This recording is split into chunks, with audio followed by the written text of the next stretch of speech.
Dobar dan, dobrodošli u recepturu. Svi volimo finu pečenu piletinu, a danas sam je odlučila pripremiti na nikad jednostavniji način.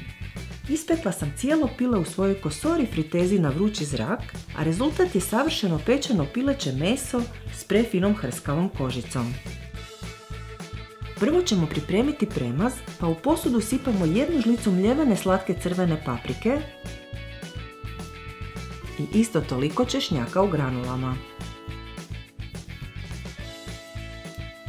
Dodajem i 1 žlicu soli, te ću sve popapriti po ukusu. Zatim ću uliti i 4 žlice ulja,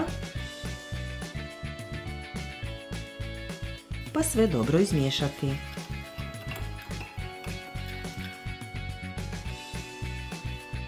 Uzela sam pile veličine 1,2 kg, pa ću ga dobro premazati sa svih strana.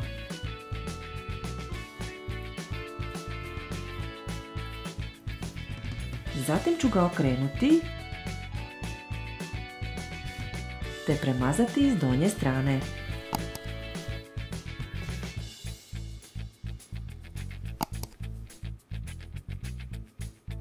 Izvadit ću ladicu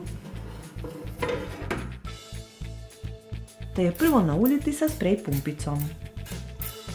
Ako je nemate, možete je premazati i s kistom ili nauljenim kuhinskim papirom. Nakon toga ću unutra položiti pile i to tako da je strana s prsima prema dolje. Moja Cosori Dual Blaze friteza na vrući zrak ima ladicu vrlo velikog kapaciteta od 6,4 litara, tako da pile ove veličine stane bez problema. Oprezno ću zatvoriti ladicu, odabrati roast mod pečenja, te podesiti air fryer na 180 stupnjeva 30 minuta. Nakon pola sata otvorit ću ladicu te okrenuti pile tako da su prsa sada okrenuta prema gore. Vraćamo ladicu te nastavljamo pečenje na istim postavkama novih 30 minuta. Uz ovako spremljeno pile odlično ide i pečeni krumpir. Ja ću ga napraviti po izvrsnom receptu za krumpir iz pećnice koji je gotov za samo 20 minuta, a link osim ovdje na ekranu možete naći i u opisu videa. Kad je pile pečeno vadimo ga van, a prije rezanja na komade ostavite ga 10-ak minuta. Meso je savršeno pečeno, a kožica fina i hrskava.